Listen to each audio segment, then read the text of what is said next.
Yeah, although he got quiet there for a second.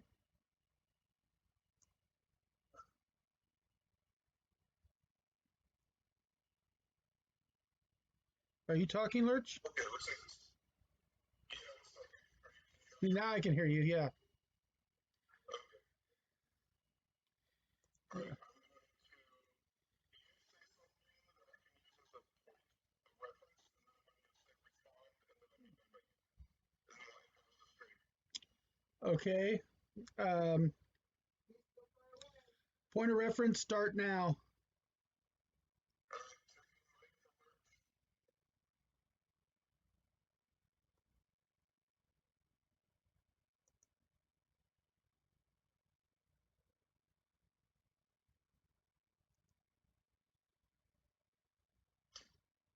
Sound can I hear you?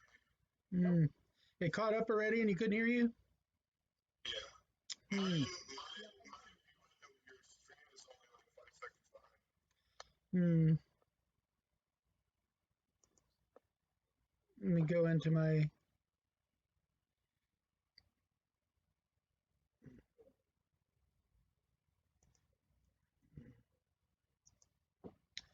Let me open the mixer controller again. Let's see here.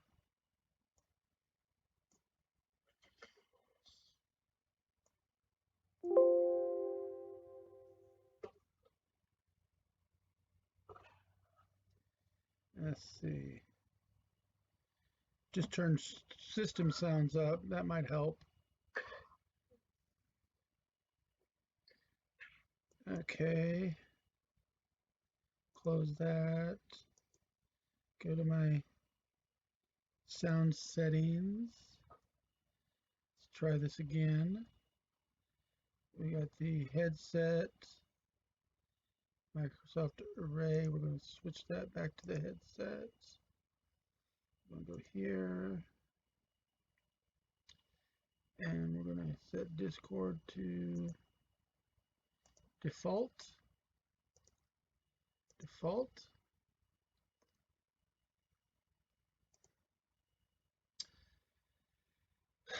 Okay. Mouseketeer roll call.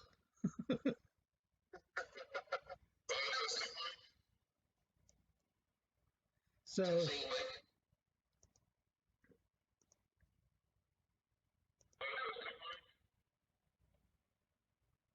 And I still sound like I'm talking through secondary mics. so, And I still sound like I'm talking through secondary mics. yeah, I can hear you, but you're like way, way, way in the background. And that's the thing is I've got your Discord um, user volume set up as high as possible. Yeah, yeah, it's just the XSplit broadcaster. Hmm.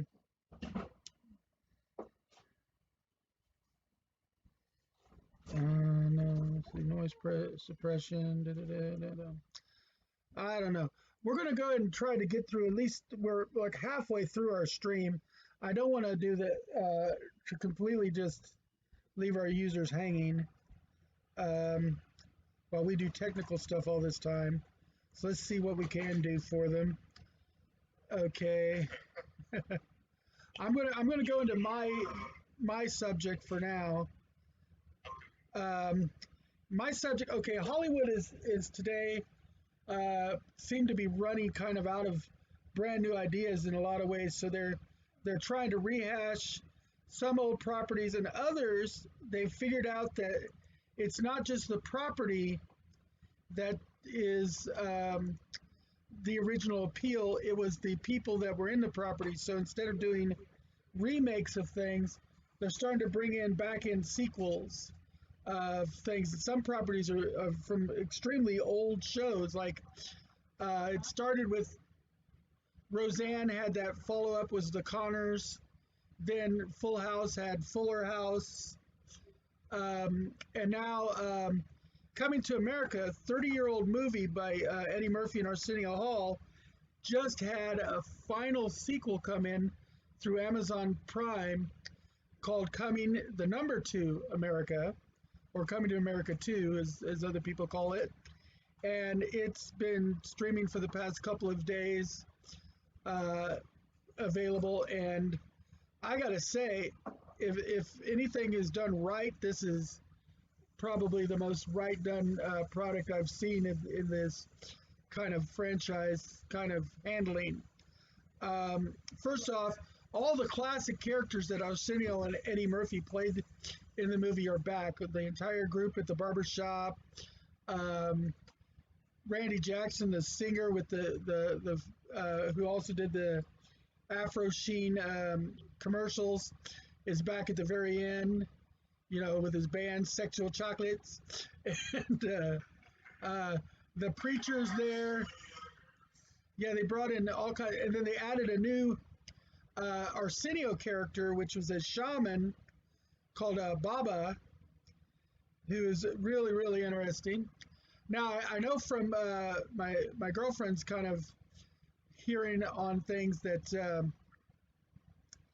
in the background, they had originally wanted to put Tracy Morgan as Eddie Murphy's son in the movie, but then somebody, I think it was Arsenio, said that hey, no, it's too obvious that Tracy Morgan's about your age, man. No way.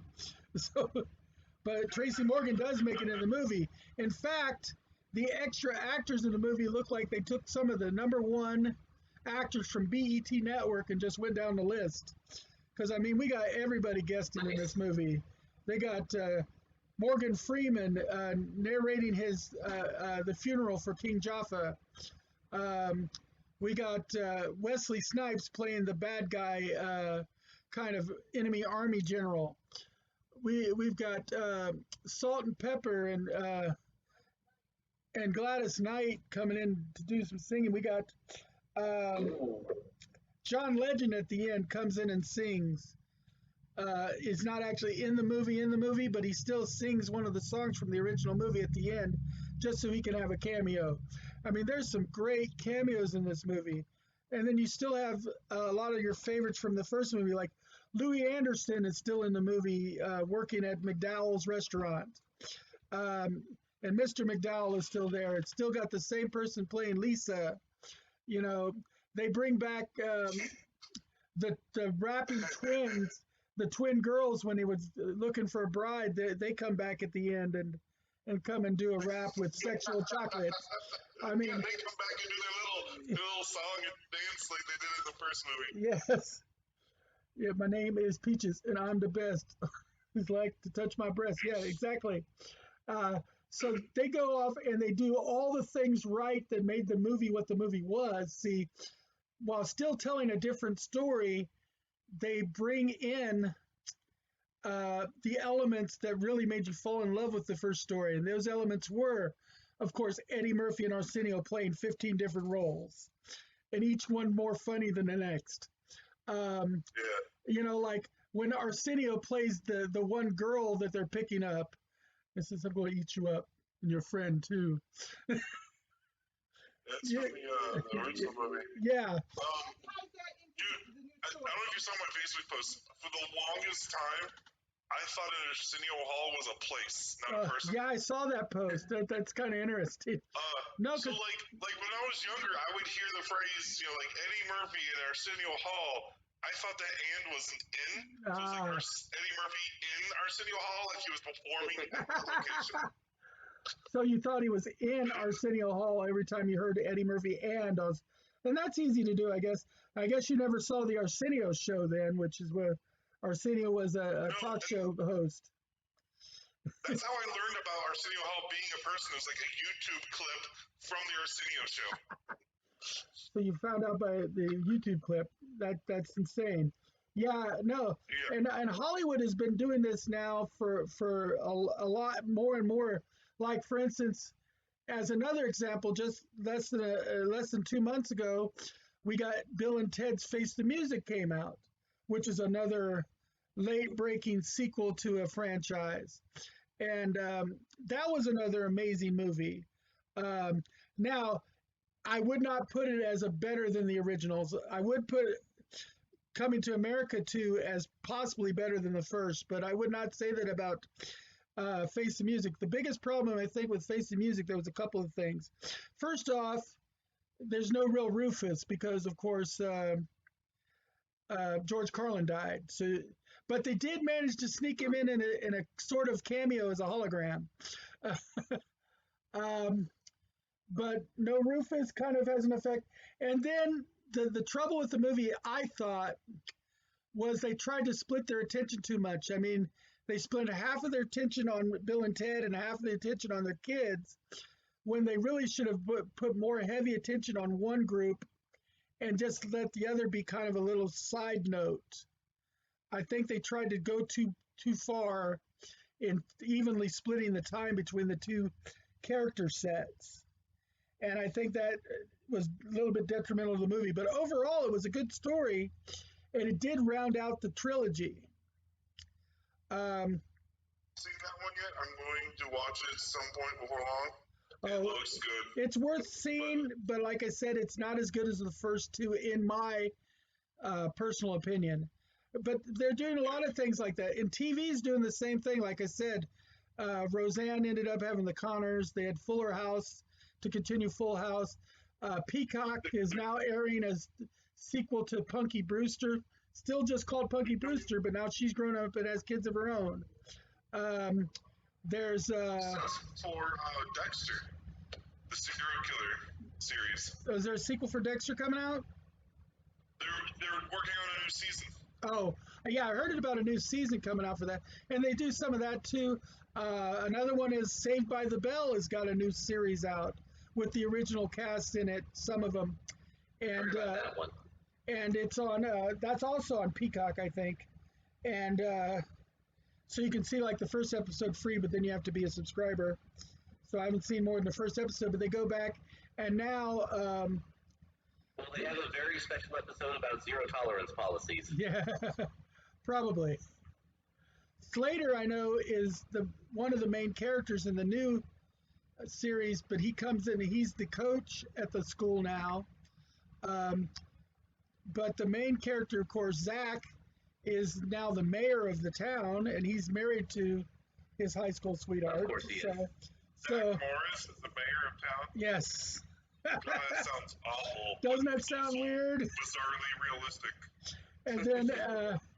And then Slater's ex-girlfriend, can't think of her name right now, is the guidance counselor at the school, of course. You know, so the only ones you're mainly missing from the original cast is the one black girl. I can't think of her name right now. What? Screech is missing. And Screech, and he just died. Yeah. Yeah, but he had a falling out with the other cast members anyway. But those are the only two of the original Wasn't he in cast. prison for a while? Wasn't he what? I think he was in prison for a while. He had a few things going on. I'm not sure everything. I try not to keep up with too much of the negativity in the popular news. So I try to avoid that. But yeah, he did have a few different things that made him have a major falling out with the rest of the cast members. But yeah, so they're just, Hollywood is taking this tact now of really trying to rehash older properties that were very mega popular and trying to play in on them in a different way, because I mean, before they were trying to do remakes of things, but that wasn't always working because the magic wasn't always just in the storylines and the worlds.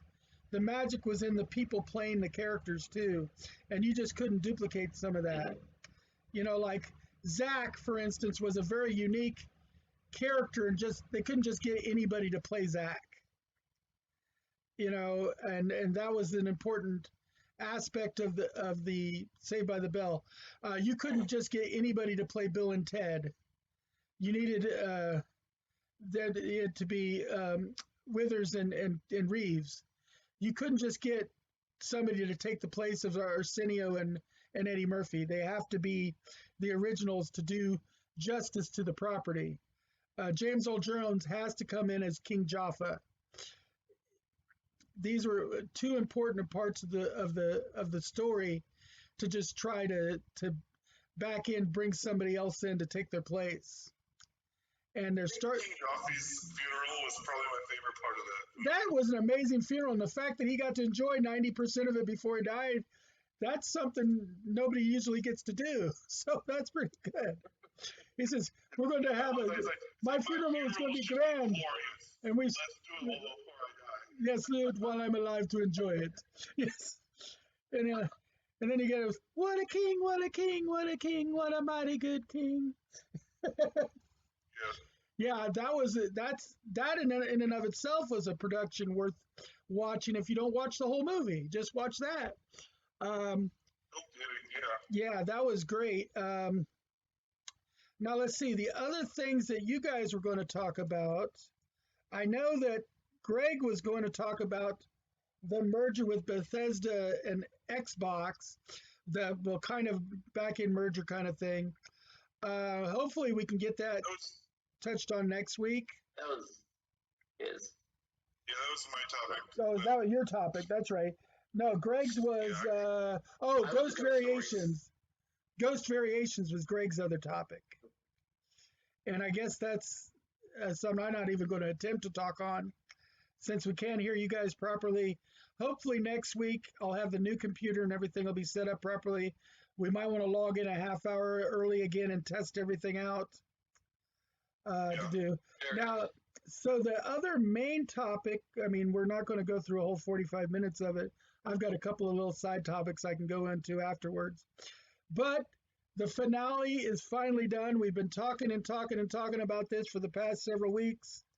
It's been one of our major topics. WandaVision, the finale. And I know Lurch is going to comment here, and I'm going to try to repeat his comments out so you guys can hear them. But there's going to be a lot. But we do not want to take an hour and a half of time on WandaVision because we've already taken 2 almost full episodes waxing poetic about WandaVision. But the finale is aired. That's the 9th episode because a lot of these Disney Plus series are set for just like 9 episodes for the first season. I don't know how many all of them are set for, but I think Falcon and the Winter Soldier is also set for 9. Well, something curious is this show was supposed to have 10 episodes, but because of COVID problems, they had to cut it down to 9. Yeah, COVID dropped this to 9, but I think they ended up dropping all of them to 9 because of it. I'm not sure. They haven't said anything about how many episodes are going to be on Loki, for instance. So, I'm hoping Loki's extensive enough. I would like to see more episodes than just 9. That's the next one I'm most looking forward to is Loki. Yeah, although Falcon and the Winter Soldier is going to be good, Loki is the crown jewel in that upcoming lineup. That, at least for me, it is. And Same. yeah, and Lurch says that's the same for him. So, in fact, the only reason I'm paying for Disney Plus right now is for those shows, because Disney Plus is not giving a whole lot of new other content. I mean, they even back in wanted to charge you extra to watch Revaya and the Dragon. You can be a member and you have it, but you still have to pay another $30 on top to watch it. Yeah, no. To me, that seems like 2 or 3 months it'll be available for free, I'm sure. Yeah, that's what I'm thinking will happen too. But you know, that's dirty pool. I mean, they're not putting enough new, fresh content in to really justify us paying the monthly fee on Disney Plus right now. Aiden and I dropped our Disney Plus a couple months ago, and we had it mainly just for the latest Disney movies and Hamilton. Yeah. Yeah, and I was watching it mainly for things like Mandalorian and stuff, and then I had dropped it, and then I picked it back up just for WandaVision. Well, and you think of all the diamond editions of all the older movies they've done. This company has turned literally packaging and selling nostalgia down to a science. So what are you gonna do? Yeah, I just don't know if they're going to get a lot of backlash from that thing with Revaya and the Dragon, trying to get people to pay an extra $30 on top for a single movie when they're not putting enough new content on the site to really justify it right now. But Meanwhile, HBO Max has given us the new movies on the same day they release in theaters without any extra cost. We had to watch them within a month. well, Disney was doing that too, but then this one they decided to do differently. But yeah, as Lurch was saying, for those who couldn't hear, Lurch was saying that HBO Max has been giving us the releases for a month right on the day they release in theaters, which is great. I love it. Like, for instance, Wonder Woman 84. I was there waiting to watch it on Christmas Day. The whole family got together and watched it because that was a Christmas miracle right there. And that was worth watching on HBO Max. And we didn't have to go out into the COVID or anything to keep up. And it's great. And it didn't have to pay any extra fees. And so I think HBO Max, though, has enough additional content compared to Disney Plus that they can justify things a little bit more too. If they wanted to add an extra fee for certain brand spanking new releases on demand, they could probably get away with it because they still aren't lacking in the other content. But Disney Plus is still so barren new content that. Also, we're keeping in mind that Disney Plus or HBO Max costs more than double Disney Plus. Yeah, but yet they could still get away with it more just because they do more. Maybe. They could if they wanted to. But Disney has got enough followers just for things like WandaVision that right now they're doing okay. And streaming services like Netflix and Hulu are starting a little bit of struggling because they're losing a lot of their business to HBO Plus, Paramount Plus, all the different other Plus services out there are starting to pull their stuff away from putting it on, Hulu and Netflix releases. And once their contracts run out on certain things, they're not getting them renewed. And so I don't know how much longer we're going to have Netflix and Hulu. Actually, Hulu's doing okay because they've got enough subcontracts for stuff as it comes out, where Netflix gets it when the whole series is out at the end of the season. Yeah, Hulu has Animaniacs. They're good. Yeah, Hulu's got a few. Hulu and Netflix are both also trying to keep up by doing enough original productions to keep them afloat. But we'll see whether they're able to keep that up or not. I know one of the advantages Netflix has is they're still the only streaming service to handle certain properties overseas. And so that might save them. It's also worth mentioning that Disney Plus came out at around the same time as the pandemic, and so that they might just be slowed down too. Like, they might have had more plans that got interfered by the pandemic. That's true. And they're just focusing on their most critical elements at the moment. Yeah, I just think that they're taking a real risk by doing things like trying to charge in extra $30 right now. Yeah. That was a risk. I 100% agree that is ballsy. It is pretty ballsy considering what they're having to deal with, especially if they're reacting to the COVID and stuff. They shouldn't be trying to get an extra $30 out of people for revive.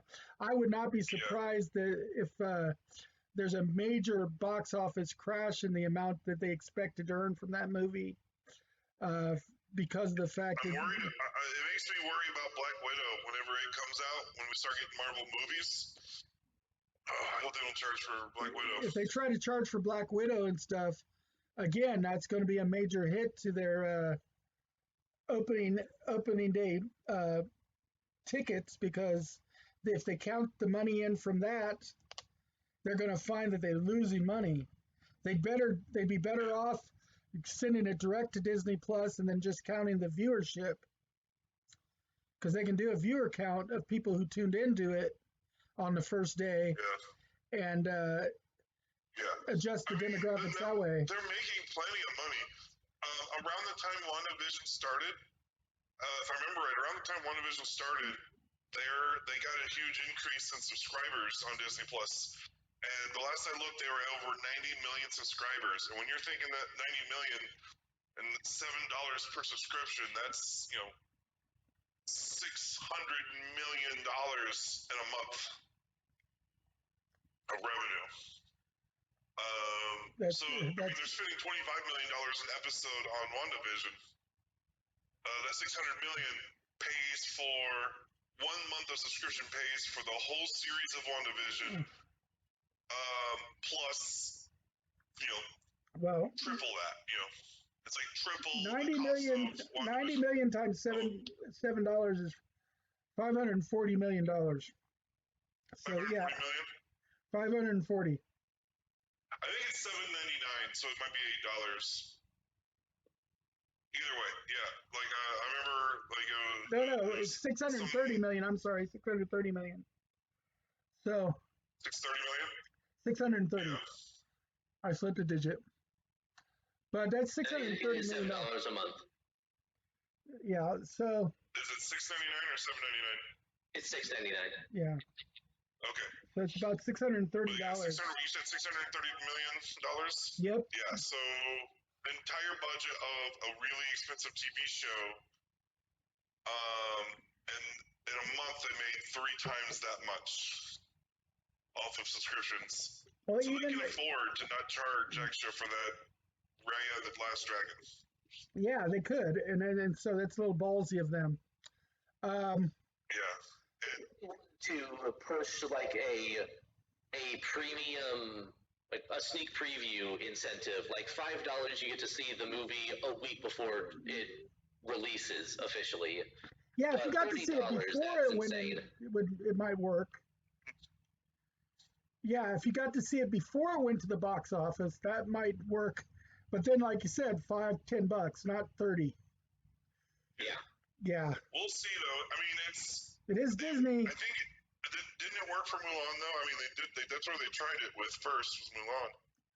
I don't know. I didn't end up watch the live action Mulan. Yeah, the live action. I don't know. I didn't watch it. Anyway, but despite all the money stuff in Raya the Last Dragon, WandaVision finale. Oh my God. Yeah, the finale is an oh my God moment. First off, my one prediction, of course, which was the easiest one to make, was the showdown between white and colored Vision. It happened, of course. You knew that was going to happen. At the same time, the great prediction of the internet that everybody talked about with Magneto and stuff fell through. There were no extras really coming in to save the day. Everybody was pretty much somebody already introduced in one of the earlier episodes, so there was no surprise coming in at the end for Machina ending to save the day. Yeah, there was no Deus Ex Machina coming in to save the day out of the blue, which is actually probably better in a lot of ways, because this way they start and end with the same kind of continuity and don't have to bring somebody in from oddball world just for the last episode. Not that it wouldn't have been interesting.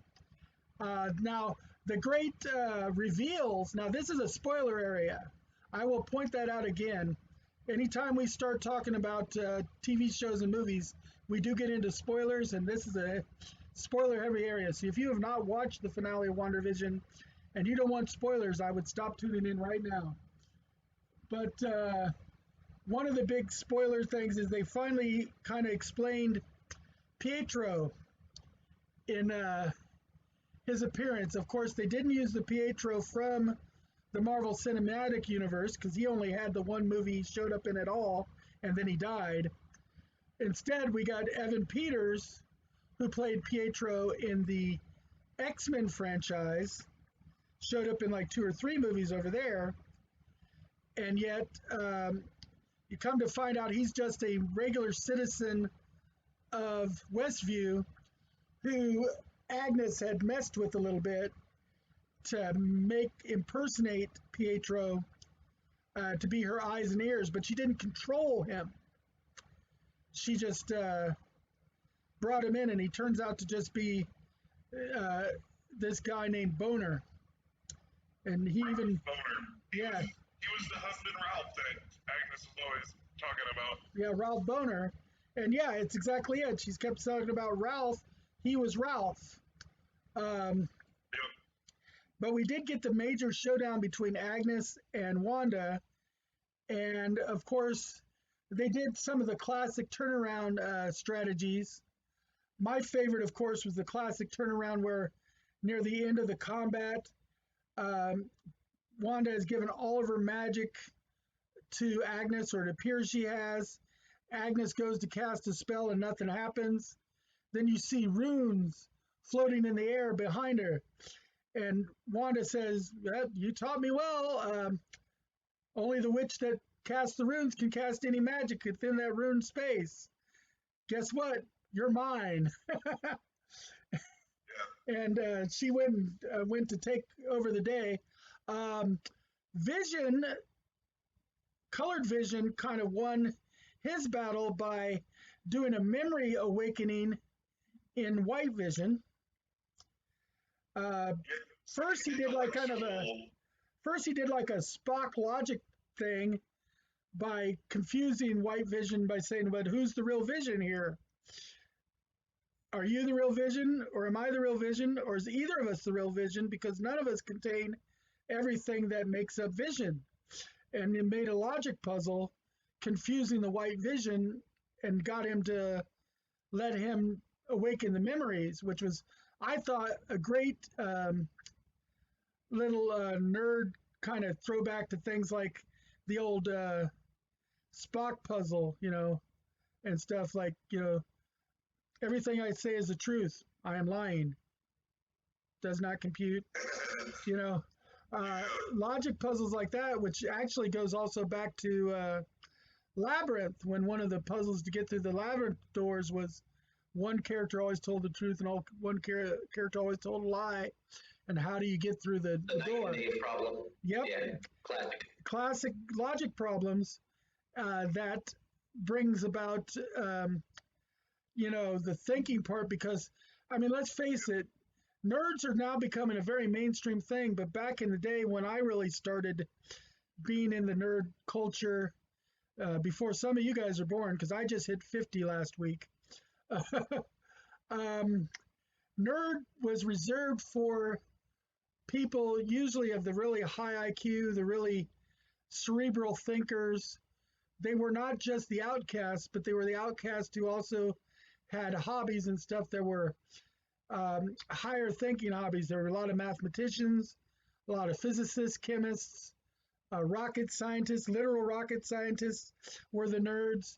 And the first and the people that would start tackling the computer industries were your nerds. Your nerds weren't just your outcasts. Nowadays, we also include a few different outcast cultures, which is great, and we love the fact that it's spreading out.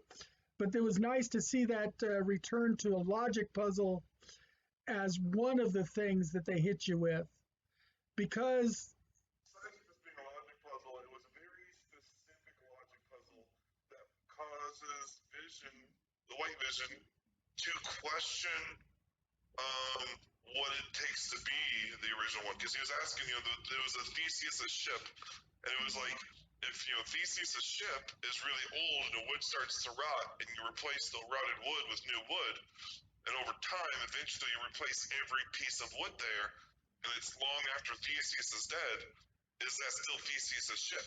And it applies to Vision because that is still the physical body that used to be Vision, but if it doesn't have the consciousness or the memories of Vision, is he still the Vision? And let me repeat that for those who couldn't understand because of the audio problems we're having. Yeah. Lurch was saying, and I'm going to try to say it as accurately as he said it, but I'm going to get the gist across anyway. It was a very specific logic puzzle, not just any old logic puzzle, because it was to get Vision to the White Vision to start thinking, and he likened it to Theseus's ship, the artifact that has it's made up of a wooden ship, and a lot of it is dealing with dry rot, and so they've been gradually replacing the wood in the ship with new wood to try to preserve the artifact, but at a certain point, there is more new wood than there was the original wood, and all is left is would have been the dry rot, but the dry rot gets thrown away with the old wood. And what happens when it's all replaced? Is it still Theseus's ship?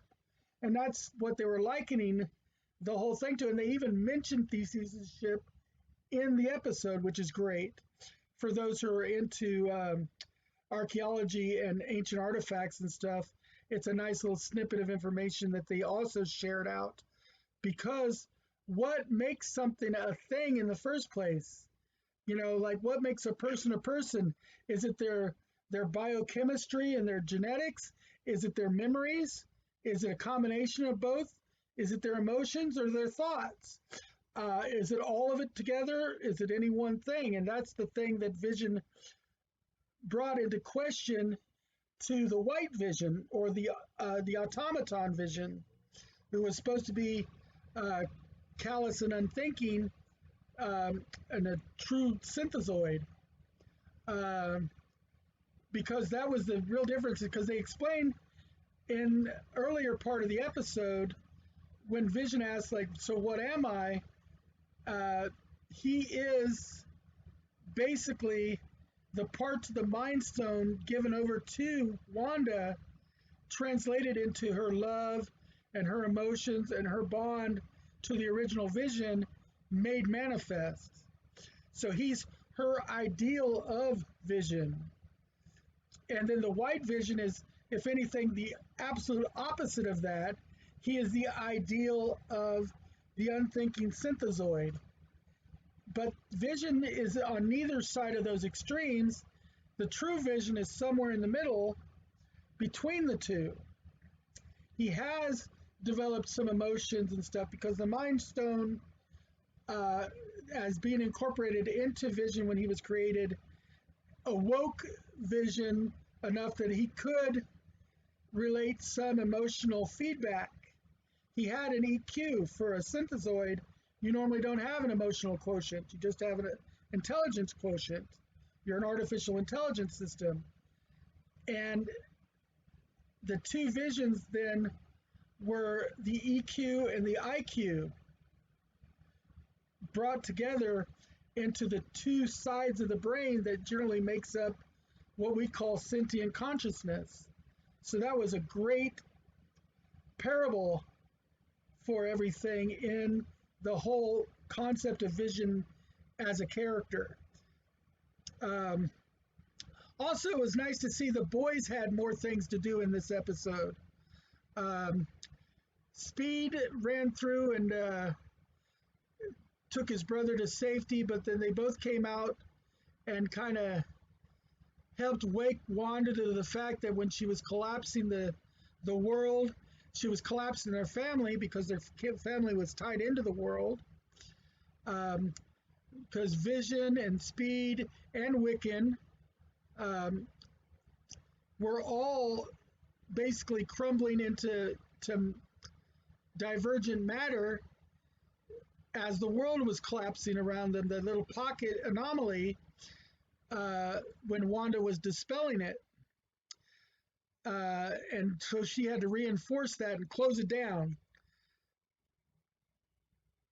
Now, one of the things that was great, though, about it in the end is when she did defeat Agnes, she didn't kill Agnes, which is, of course, one of the things they try not to do too much of in comic books still. Even some of the darkest heroes try not to kill too often. Instead, and this is probably worse than death anyway, from Agnes's point of view, she made her the character that she had taken on as a persona in the anomaly in the first place.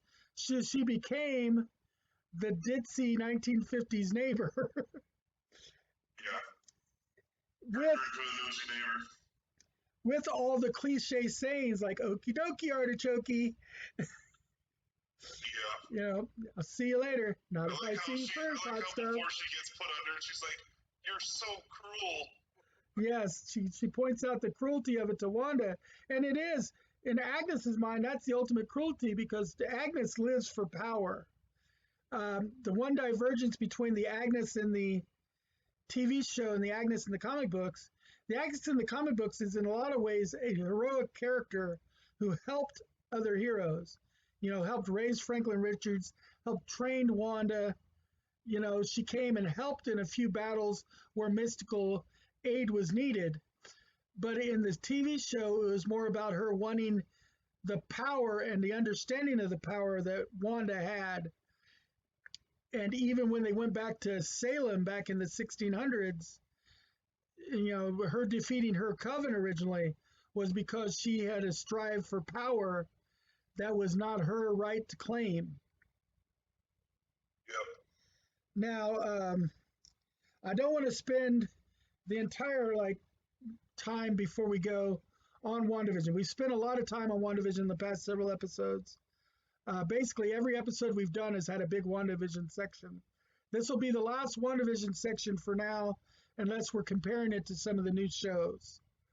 But other things we're going to talk to in the universe of nerddom, I like to touch on the CW Arrowverse a little bit.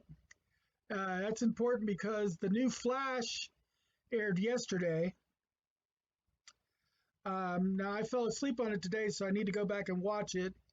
But the new Flash aired yesterday, so that'll be something we'll be talking about soon. I did, however, see the full third episode of Superman and Lois, and that's progressing apace. I don't know if Lurch has seen it yet. I saw the second episode, the one that came out last week. I haven't seen the one from this week yet. Oh, so I don't want to do too many spoilers on you yet. Yeah, I'm going to be watching that in the Flash. As soon as we get off here? Almost as soon as we get off here? In a mix between today and tomorrow, because I also got to take into account what Allie wants to do. Right, but those are things that are coming through. We've got a whole bunch more stuff coming on. Also, just last week, we had the premiere of Paramount Plus, which was basically CBS All Access rebranded itself as Paramount Plus. It supposedly expanded its repertoire of things, although I'm not noticing a whole lot new and different. Although they did add a new SpongeBob movie.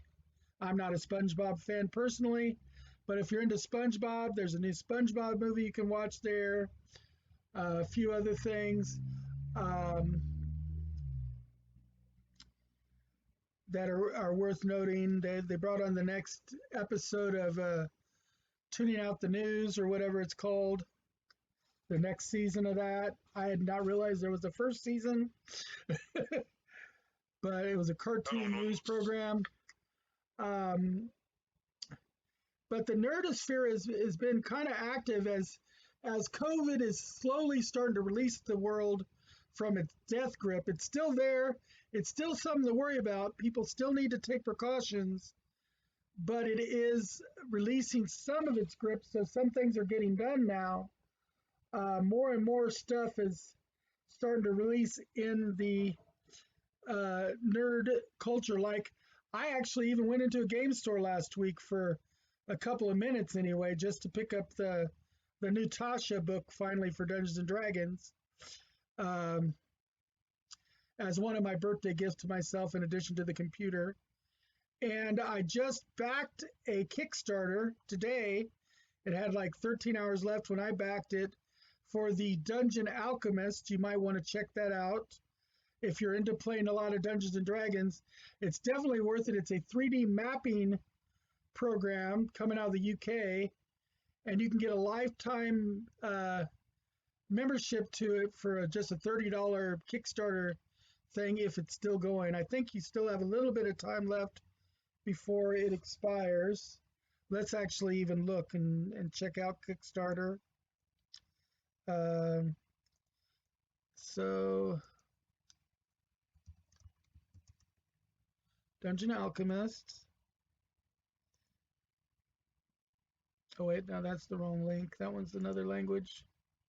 Oh, it's sent me to the right place though, but that's okay. Dungeon Alchemist brings me to their website. It's an AI-powered mapping generator.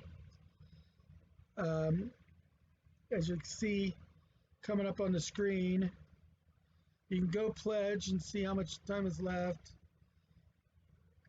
But as you can see, it does a lot of really interesting 3D mapping with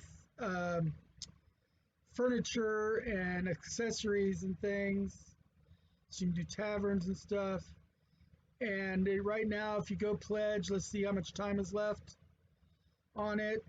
There are 9 hours to go on this 3D mapping software. It is out of the UK, so you will be pledging in euros. So I pledged 30 euros today for this.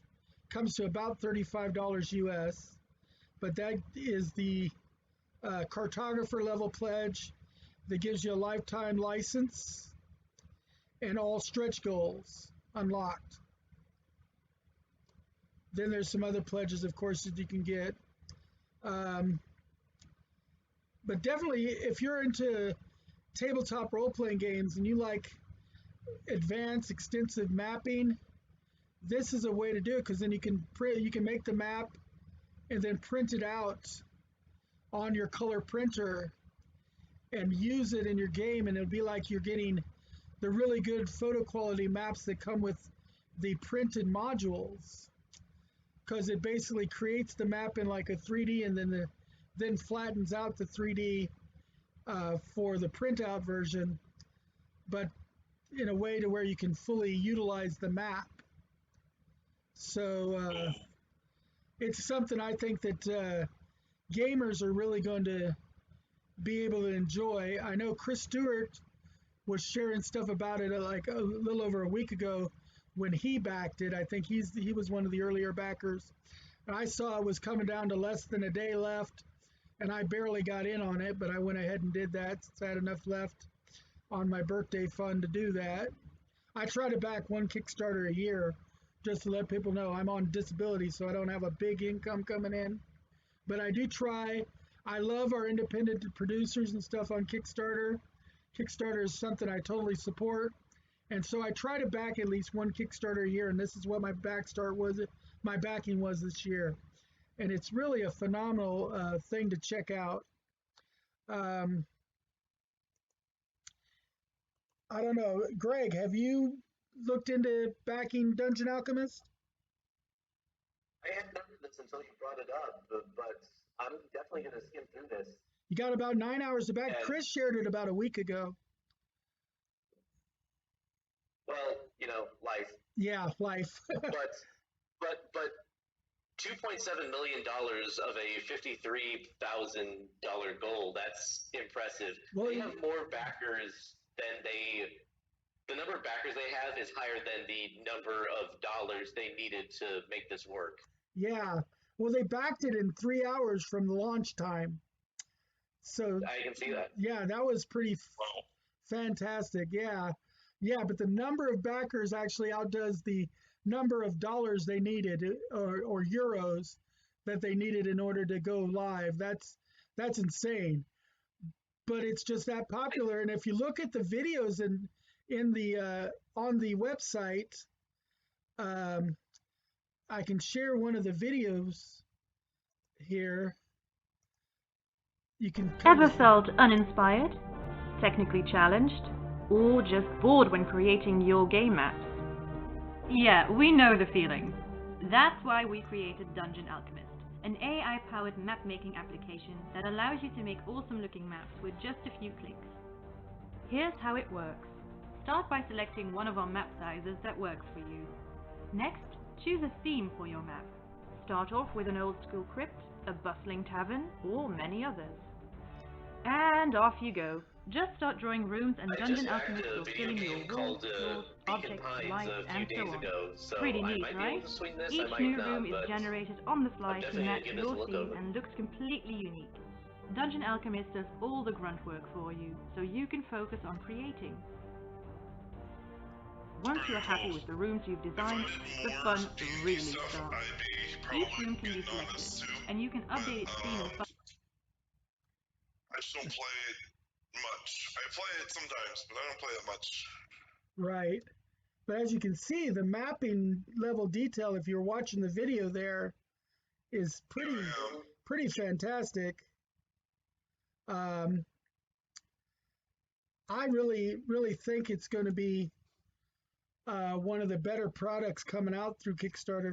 And Kickstarter has actually been introducing me to some wonderful products. I mean, I play in an alpha test for a game that I backed like several years ago. It's still an alpha called Fractured, and it's an amazing MMORPG that I'm eventually going to talk about on stream some more, probably during the time when the alpha server's up, so I can give a little bit of a video kind of preview. But it's supposed to come up, I think, sometime this month, unless there's a delay for the next alpha test. But Kickstarter is becoming more and more the place to find some new gemstones for people's collections and things, be it games, apps, utility equipment, stuff like uh, different 3D printers or miniatures or mapping boards, or there's just all kinds of things you can get through Kickstarter nowadays. I saw a Kickstarter for a tri-monitor support system for doing dual and triple monitors on your computer that made them fold out and attach to a laptop, so that you could actually have a couple of attached extra monitors to your laptop, so you could do tri-monitor support and it would fold in on the laptop itself and not add that much to it. That was a really neat one I almost backed. So I definitely recommend it if you're looking for new ideas for things to add to your nerdy collection of things to do. Check out Kickstarter once in a while, and you're going to be backing small producers. Sometimes even bigger producers are on Kickstarter. I mean, Games Workshop is produced on Kickstarter.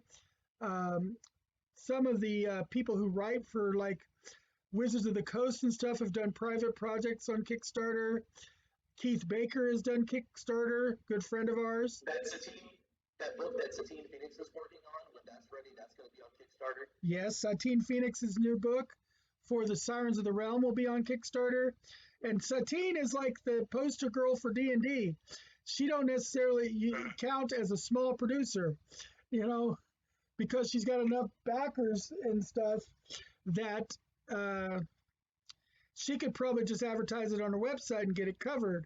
But Kickstarter is just a wonderful marketplace for backing the independent and self-publishers out there. That's the thing. It's the self-publishers, the people that don't sell out their idea to some other company that might go fiddling with it until it's no longer what they originally intended it to be.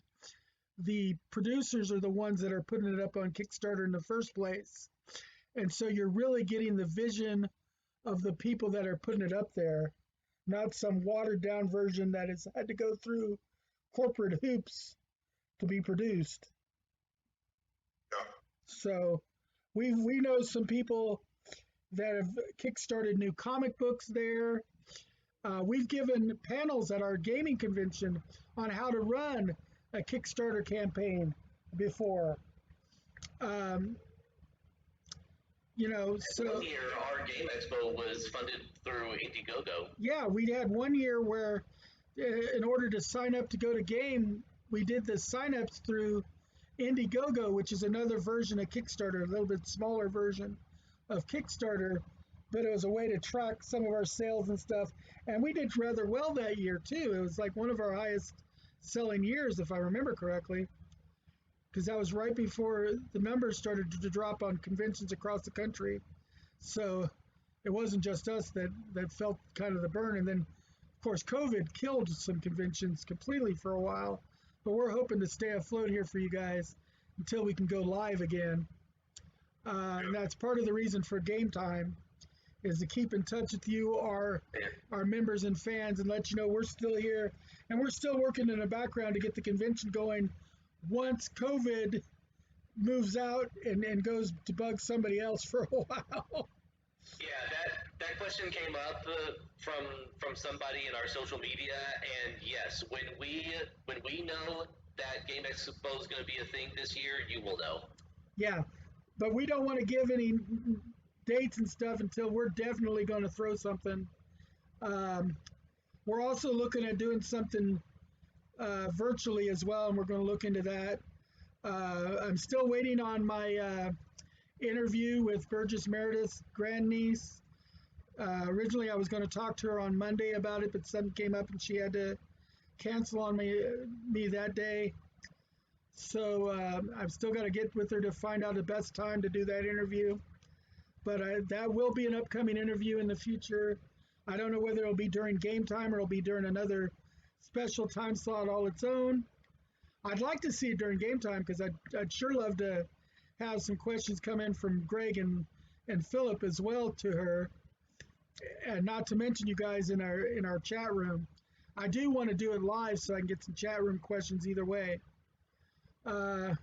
We are about 8 minutes to the end of the show, so we've kind of worked out the times. I do sincerely apologize on behalf of myself and Greg and Philip for the technical difficulties we've had this week.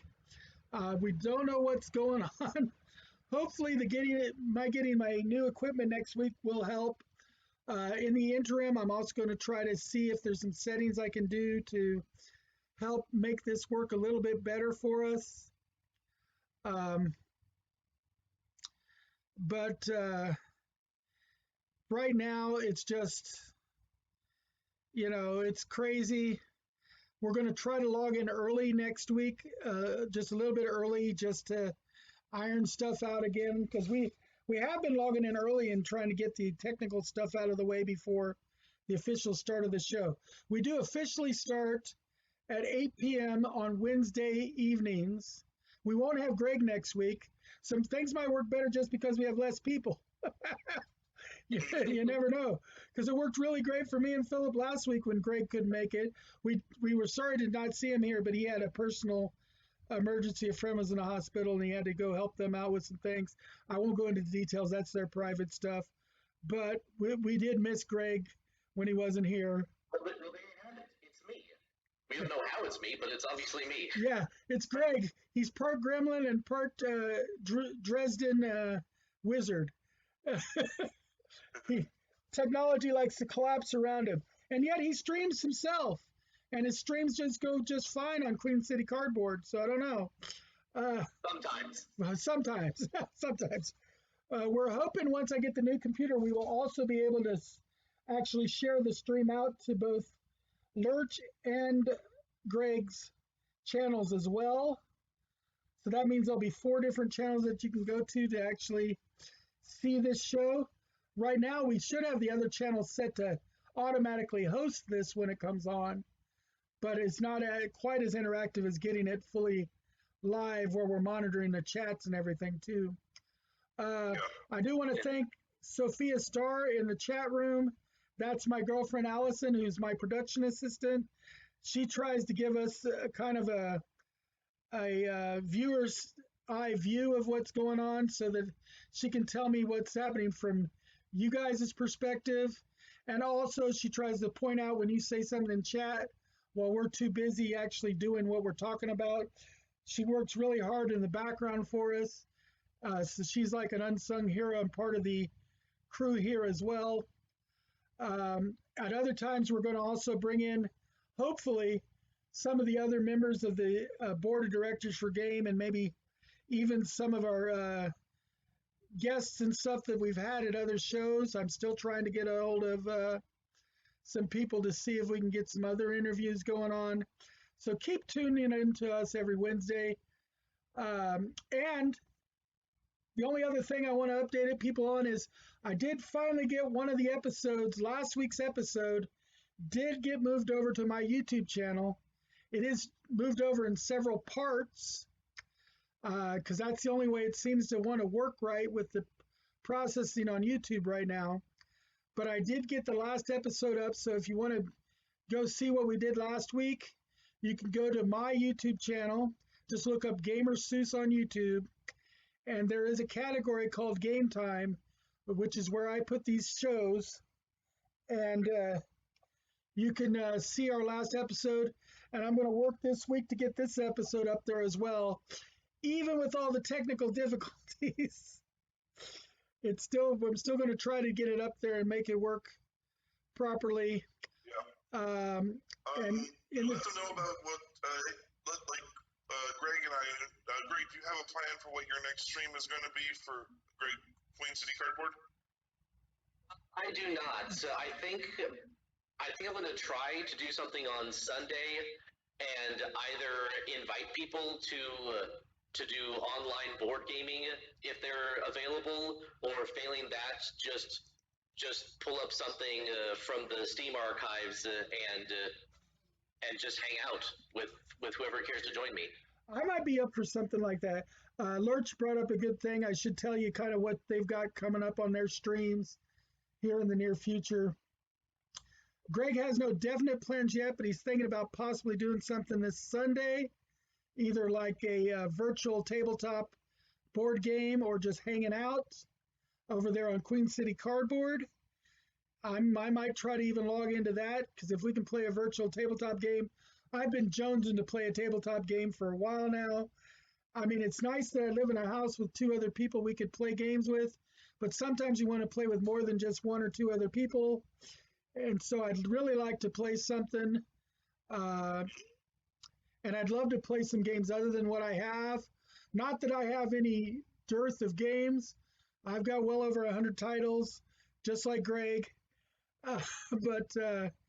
So Queen City Cardboard is going to be doing that. Now, Lurch, what do you want me to announce for your channel coming up? I know you do a Sunday show. Well, we are doing Sunday show, but I also want to mention tomorrow night at 9 p.m. Central, I am planning on doing Super Mario 64, part and honor for the Mario Day, kind of inspiration. And then I'll also, on Sunday afternoon, I'll be doing a co-stream with my friend Angel on another game. I haven't set in stone what that one will be yet. And I know Saturday and Monday, my co-streamer, he'll be streaming a survival game on those nights. But for the starters, we'll just mainly talk about the Super Mario 64 for tomorrow night at 9 o'clock. Okay. In honor of Mario Day, which is of course what we talked about earlier today, because as we said, Mario is March 10th in Leet speak, is MAR10 Mario. So in honor of Mario Day, tomorrow night at 9 o'clock, Lurch will be on Left Claw Studios, which is his streaming channel, and he will be playing Mario 64 for everybody. So you can come in and hang out with him at Left Claw Studios. I might peek in and say hi myself. I like to catch some of his streams, especially when he's playing games I'm familiar with. I don't do the first-person shooters as much, but I love me some Mario. And so he'll be doing that. And then, at the moment, I recently did Bowser's Fury, and now I'm doing Super Mario 64. Yeah, he recently did Bowser's Fury, and now he's doing Mario 64. And then, of course, he'll have his regular show on Sunday. They haven't set the game for that yet.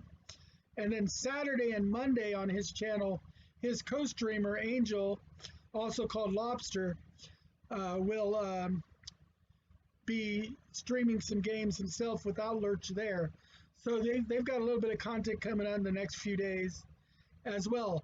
As far as I'm concerned, I still have my 3 regular old school RuneScape streams going on right now. Now, my streams are late at night. I run from 2 a.m. to 6 a.m. Tuesday, Thursday, and Saturday mornings. I do that because my main audience is in Australia, New Zealand, and the UK. So I'm a little bit more on their time zone. That's 7 p.m. to 11 p.m. in Sydney, Australia. But I run old school RuneScape. On Tuesdays, I make it viewer's choice, whether I run my hardcore Iron Man account or my main account. On Thursdays, I run my main account, so that's what I'll be doing tonight. When it clicks over past midnight, it'll be Thursday morning. So a little bit later on, I'll be back to do that. And then on Saturday mornings, it's always the Hardcore Ironman account. Just to let people know, I did kill in a Hardcore Ironman last Saturday, so I had to start a brand new one. I just got it membership yesterday because I wanted to build it up a little bit before I paid for membership again.